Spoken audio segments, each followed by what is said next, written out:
বর্তমান এই যুগে আমাদের প্রত্যেকের কাছে অ্যান্ড্রয়েড মোবাইল আছে, ঘরে ঘরে ইন্টারনেট আছে, তার সাথে আছে social media, Facebook, Instagram, YouTube, TikTok থেকে শুরু করে আরও কতই না কিছু।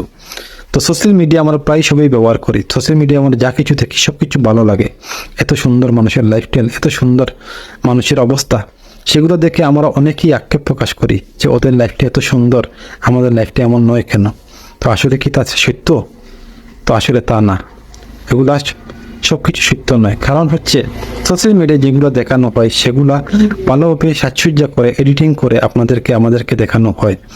তো এগুলো বাস্তবে জীবনের সাথে এগুলোর কোনো মিল নেই। তো এগুলো দেখে আমরা প্রায় আক্ষেপ প্রকাশ করি যারা, আমাদেরকে এটা বুঝতে হবে যে সোশ্যাল মিডিয়ায় যেগুলো দেখানো হয় সেগুলো ভালোভাবে সাজিয়ে গুজিয়ে এডিটিং করে আমাদের কাছে প্রকাশ করা হয়, তারপরে আমরা এগুলো দেখি। তো এগুলো দেখে মনে কোনো কিছু নেওয়ার নেই। আপনি আপনার জীবনের প্রতি দুঃখ অনুভব করবেন না যে আপনি এই জীবনে আছেন, সোশ্যাল মিডিয়ার জীবনটা অনেক খুশি, অনেক ভালো জীবন, সেটা আপনি আক্ষেপ করবেন না। আপনাকে আল্লাহ যে জীবন দিয়েছেন সেই জীবনে আপনি আল্লাহর শুকরিয়া আদা করুন। কারণ সোশ্যাল মিডিয়া যেগুলো দেখানো হয় সেগুলো কমপ্লিট একটি স্ক্রিপ্ট, একটি সাজসজ্জা করে তৈরি করে দেখানো একটি জিনিস, যেগুলো দেখে আপনার জীবনকে আপনারা দোষারোপ করবেন না।